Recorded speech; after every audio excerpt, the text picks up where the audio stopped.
नमस्कार HP exam notes में आपका स्वागत है। ये कोर्स का 20th वीडियो लेक्चर है और आज हम डिस्कस करेंगे एमसीक्यूज़ के 5th सेट को। इससे पिछले वीडियो में हमने जूनियर ऑफिस असिस्टेंट आईटी के प्रोफाइल्स को लेके जो है डिस्कस किया था। अगर आप में से किसी स्टूडेंट्स को जूनियर ऑफिस असिस्टेंट का जो है प्रोफाइल्स के बारे में पता नहीं है कि वहाँ पे उसकी क्या वर्किंग रहती है और क्या एलिवेंस वहाँ पे मिलते हैं, सैलरी वगैरह वगैरह, तो आप लोग जो है उस वीडियो को देख सकते हैं। शायद आपका इंटरेस्ट भी जो है बढ़ जाए जूनियर ऑफिस असिस्टेंट के लिए। यहाँ पे मैं पिछले 1 महीने से जो है लगातार वर्क कर रहा हूँ आप लोगों के लिए बिना अच्छी नींद लिए हुए, ताकि जो है मैं आप लोगों के लिए अच्छा कंटेंट प्रोवाइड कर सकूँ। अगर आप लोगों को मेरा वर्क पसंद आता है तो प्लीज़ वीडियो को जो है अपने फ्रेंड के साथ शेयर करना ना भूलें। आपके एंड से भी मेरे लिए कोई रिस्पॉन्सिबिलिटी बनती है ना, तो बस यही है वो रिस्पॉन्सिबिलिटी। इस वीडियो लेक्चर को शुरू करते हैं, पूरा ज़रूर देखें, बहुत इंपॉर्टेंट रहने वाला है ये वीडियो लेक्चर। यहाँ पे पहला क्वेश्चन है, pipeline strategy is called implement. ठीक है, जब हम पाइपलाइन स्ट्रेटेजी को इम्प्लीमेंट करते हैं तब हम उसे क्या बोलते हैं, उसे हम क्या बोलते हैं, इसमें से उसे हम बोलते हैं बी इंस्ट्रक्शन प्रीफेच, हम उसे बोलते हैं। सबसे पहले यहाँ पे जो समझने लायक चीज़ है वो है पाइपलाइन की। पाइपलाइन अपने आप में क्या मीनिंग रखता है यहाँ पे कंप्यूटर की दुनिया में। तो पाइपलाइन जो है एक टेक्निक है।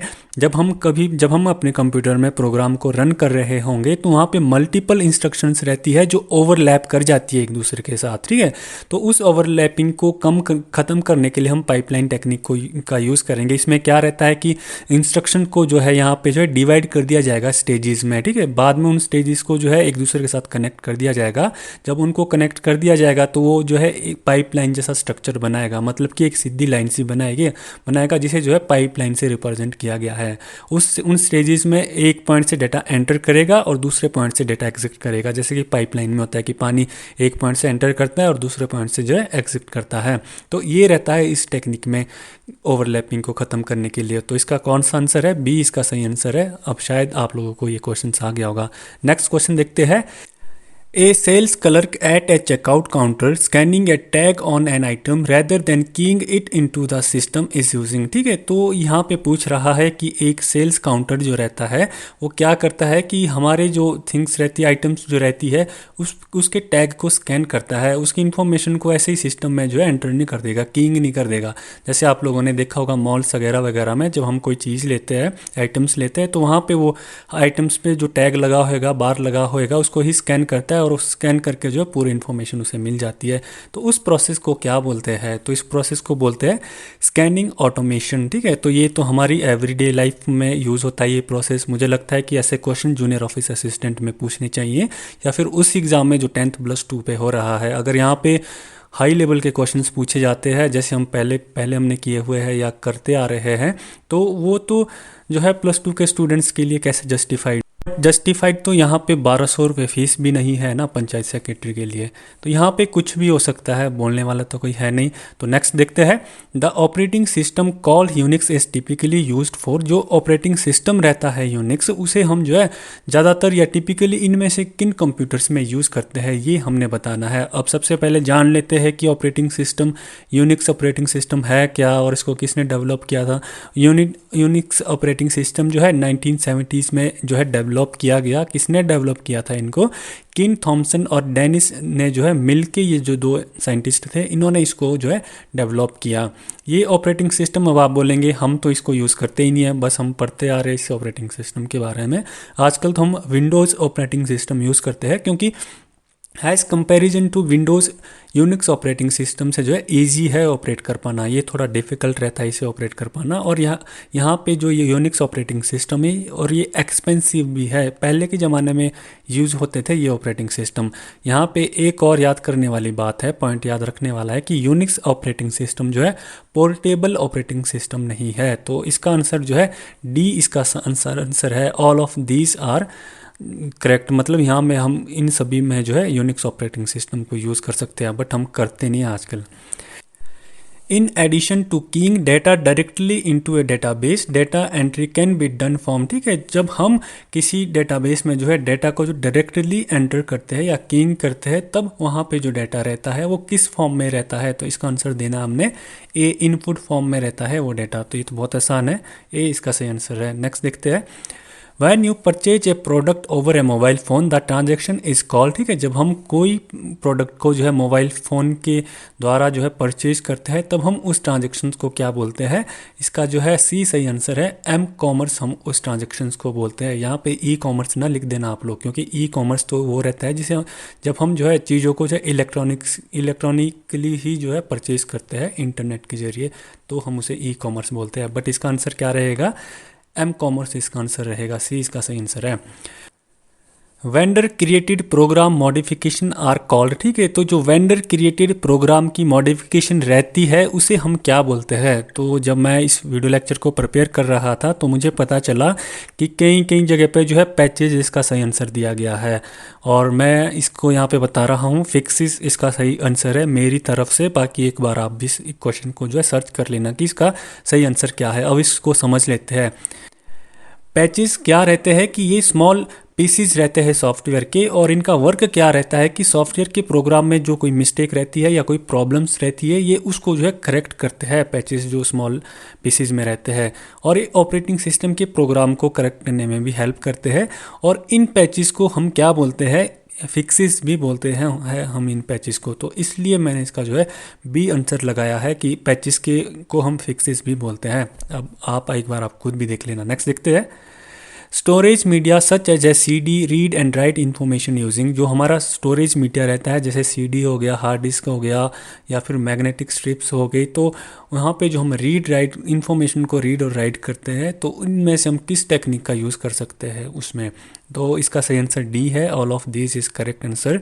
तो अब देखते हैं कि हम इसमें जो है कैसे कैसे इन टेक्निक को यूज़ करते हैं। जो a laser beam of red light, तो हम इस टेक्निक में क्या रहता है कि यहाँ पे एक लेज़र बीम पॉइंटर का यूज़ किया जाता है जो डीप रेड लाइट को पास करेगा with the help of diode, ठीक है। तो जो वहाँ पे डीप रेड लाइट को पास करते हैं पॉइंटर, तो उसकी क्या लेंथ रहती है 650 नैनोमीटर, 650 नैनोमीटर की वेव लेंथ को फॉर्म करता है वो डायोड डेटा को रीड और राइट करने के लिए। तो यहाँ पे ये प्रोसेस रहता है लेज़र बीम का, समझ आ गया होगा आपको।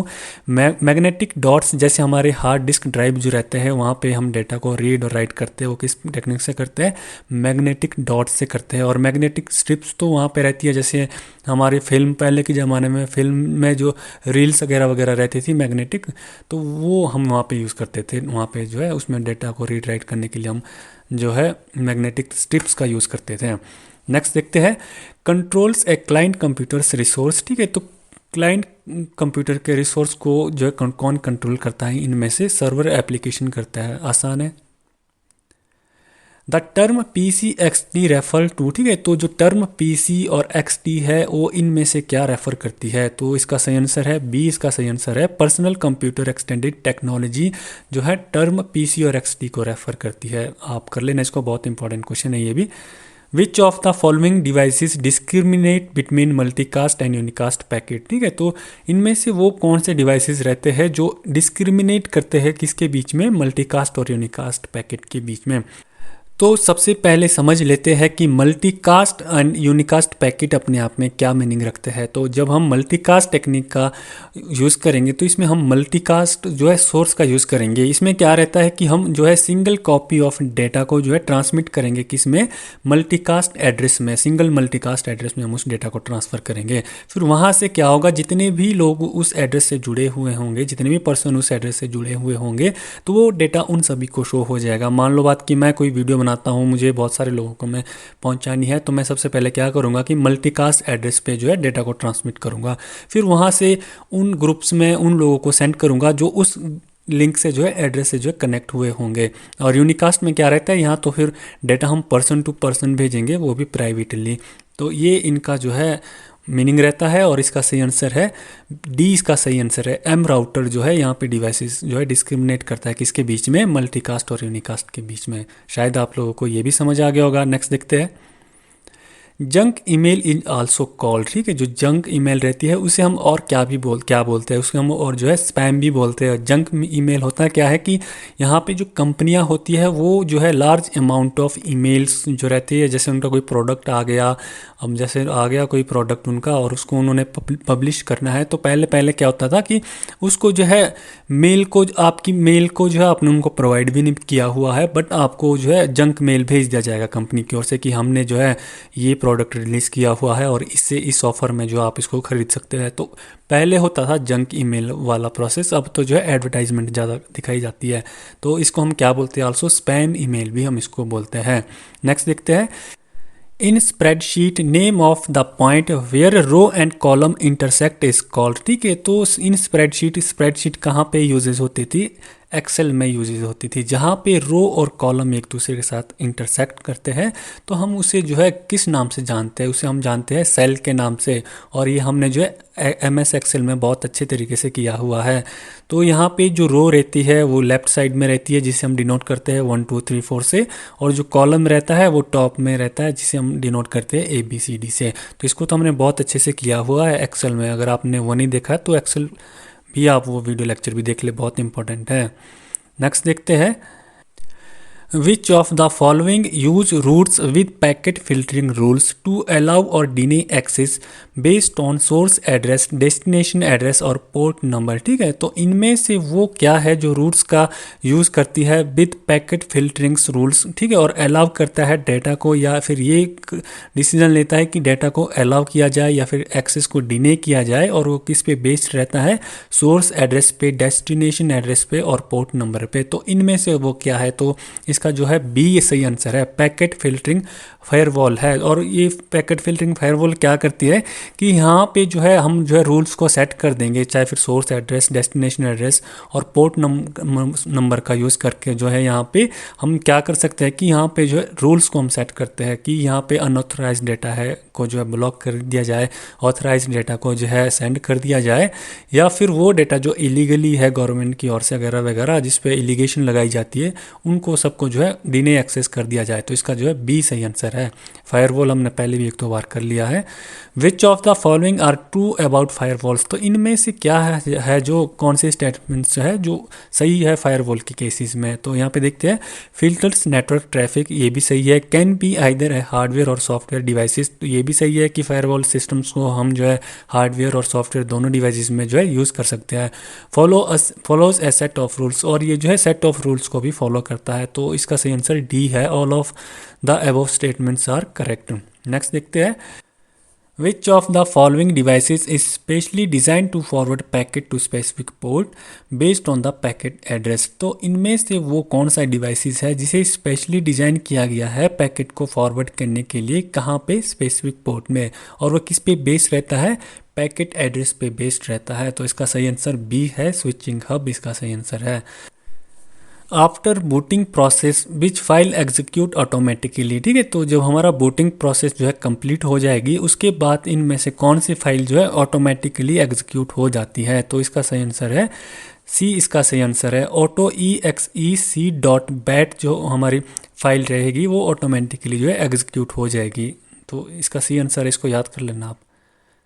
नेक्स्ट देखते हैं, A system in which a transaction access and update a file quickly enough to affect the original decision making is called, ठीक है। तो कोई एक सिस्टम है जहाँ पे जो हम ट्रांजेक्शन को एक्सेस भी कर सकते हैं, फाइल को क्विकली अपडेट भी कर सकते हैं और उसकी ओरिजिनल डिसीजन मेकिंग को भी अफेक्ट कर सकते हैं। तो उस सिस्टम को हम क्या बोलते हैं, उस सिस्टम को बोलते हैं हम रियल टाइम ऑपरेटिंग सिस्टम। और रियल टाइम ऑपरेटिंग सिस्टम जो है टाइम बाउंडेशन सिस्टम रहते हैं, जहाँ पे टाइम की बाउंडेशन रहती है। जैसे हम ऑनलाइन एग्जाम भी तो देते हैं, वहाँ पे हमें क्या रहता है कि टाइम की बाउंडेशन रहती है कि हमें जो है 120 मिनट में जो है इतने क्वेश्चंस करने हैं। तो वहाँ पे कौन सा सिस्टम हम यूज़ करते हैं, रियल टाइम ऑपरेटिंग सिस्टम को जो हम यूज़ करते हैं।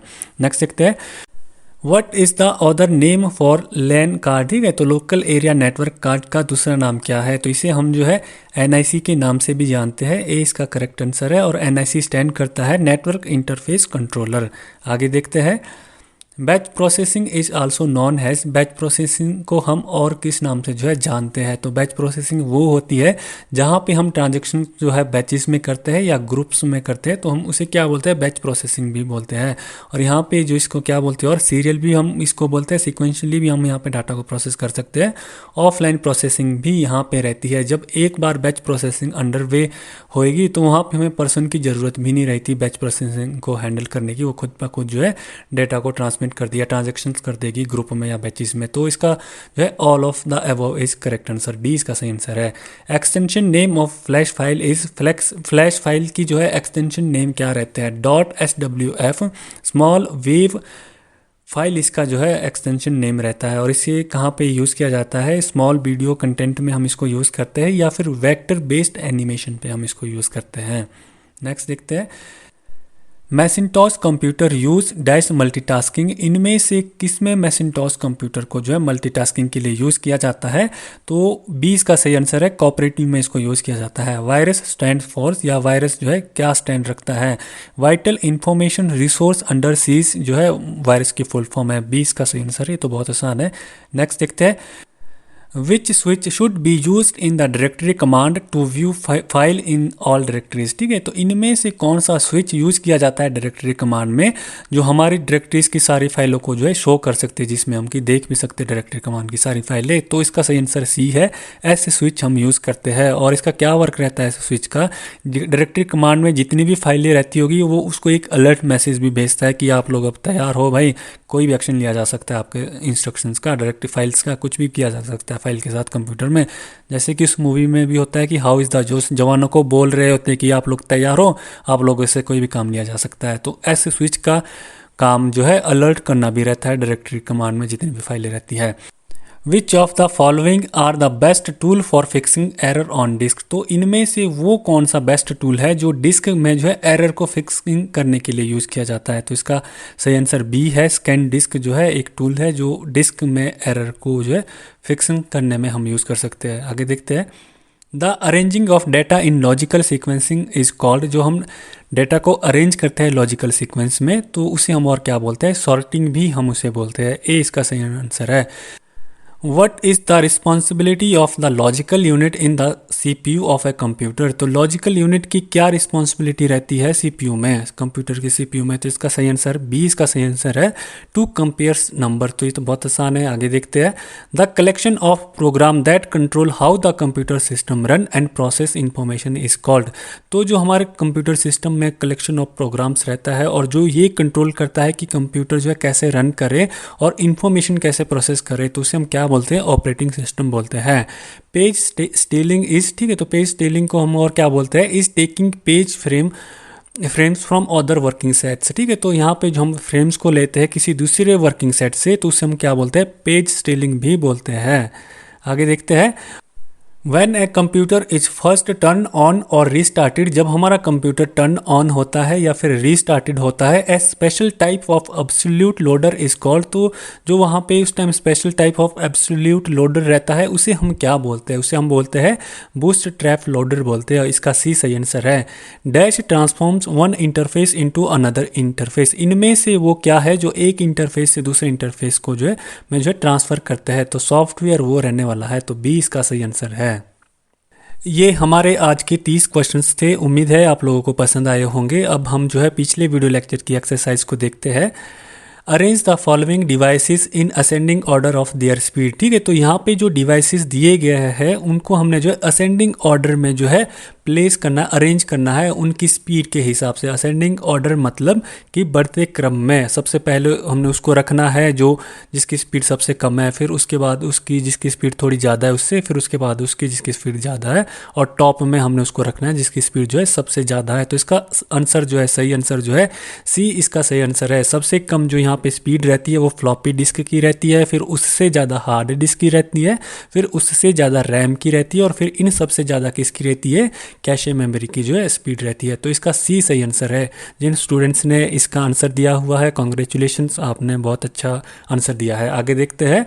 ये जो क्वेश्चन था इसका किसी भी स्टूडेंट्स ने जो है रिप्लाई नहीं किया हुआ है। वैसे ये बहुत टफ क्वेश्चन है। इसे मैंने Indian space research organisation ISRO के जो एंट्रांस रहता है 10th+2 पे साइंटिस्ट के लिए, उसकी क्वेश्चन से लिया हुआ है। ये बहुत टफ है। ऐसे क्वेश्चन जूनियर ऑफिस असिस्टेंट में नहीं पूछे जाएंगे, तो आप लोगों ने इनको थोड़ा सीरियस भी नहीं लेना है। मैंने पता नहीं क्यों इसको यहाँ पे डाल दिया। We can make use of the wild card entries such as dash in window explorer। तो हम इनमें से किसका यूज़ करके विंडो एक्सप्लोरर में जो है वाइल्ड कार्ड एंट्रीज को जो है मेक कर सकते हैं। तो इसका सही आंसर सी है, इसका सही आंसर। और वाइल्ड कार्ड एंट्रीज जो है एडवांस सर्च टेक्निक है। हम अपने कंप्यूटर में जो लाइब्रेरी डेटाबेस में जो हमारा सर्च रिजल्ट रहता है उसको हम मैक्सिमाइज कर सकते हैं वाइल्ड कार्ड एंट्री से विद दिस टेक्निक। ठीक है, तो इसका जो है सी सही आंसर है। आगे देखते हैं। ये हमारी एक्सरसाइज 3 रहने वाली है। यहाँ पर भी मैंने 2 क्वेश्चंस को डाले हुए हैं। आप लोगों ने इन दोनों क्वेश्चंस के आंसर देने की कोशिश करनी है और ज़रूर देने की कोशिश करनी है। आगे मैंने एक डाउट भी ले लिया है। मेरे एक स्टूडेंट्स ने जो है कमेंट बॉक्स में एक डाउट पुटअप किया हुआ था, बहुत ही अच्छा डाउट था ये। तो मैं चाहता हूँ कि मैं इसको जो है आप लोगों के साथ शेयर करूँ। यहाँ पर उसने कहा कि जो ये electronic discrete variable automatic computer जो है एडवेक जो है, ये पहला कंप्यूटर था जिसे जो है प्रोग्राम को स्टोर करने के लिए जो है बनाया गया था।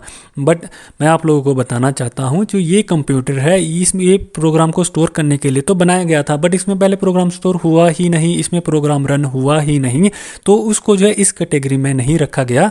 एडसेक ऐसा पहला कंप्यूटर था जिसको जो है प्रोग्राम को स्टोर करने के लिए बनाया गया और यहाँ पे प्रोग्राम रन भी हुआ। तो इसका करेक्ट आंसर बी है। आप लोग भी ऐसे डाउट जो है पुटअप करा करें कमेंट बॉक्स में। अदरवाइज तो यही स्टूडेंट है जो आगे जाकर जूनियर ऑफिस असिस्टेंट बनेंगे। देख लो आप इनको। आज का इस वीडियो लेक्चर को यहीं पे बाइंड अप करते हैं। और अगर आपको मेरा वर्क पसंद आया है तो प्लीज़ वीडियो को लाइक कीजिए, चैनल को सब्सक्राइब कीजिए। आप मेरे साथ अपडेटेड रहने के लिए जो है बेल आइकन को भी प्रेस कर सकते हैं। Thanks for watching.